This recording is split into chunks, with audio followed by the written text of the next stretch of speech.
10 tables ఒకటే దగ్గర పిల్లలకి ఎలా చూపించాలో నేను ఈరోజు మ్యాథ్స్ పిఎల్ఎంలో ఈ టేబుల్స్ బాటిల్ అయితే రెడీ చేశానండి. ఇందులో మనకు టేబుల్స్ మొత్తం 1 to 10 టేబుల్స్ వరకు ఉన్నాయి. ఇక్కడ చూస్తున్నారు కదా 2 టేబుల్, 2 1 జా 2, 2 2 జా 4, 2 3 జా 6, 2 4 జా 8, 2 5 జా 10. ఇలాగే మనకు 2 10 జా 20 వరకు ఉంది. మనము ఇది ఇలా రొటేట్ చేసి ఇప్పుడు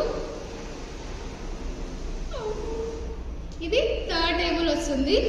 చూడండి 3 1 జా 3, 3 2 జా 6, 3 3 జా 9. తర్వాత మనకు ఫోర్త్ టేబుల్, ఇది ఫిఫ్త్ టేబుల్, ఇది సిక్స్త్ టేబుల్, ఇది సెవెంత్ టేబుల్, ఇది ఎయిత్ టేబుల్. ఇలాగా మనం 10 టేబుల్స్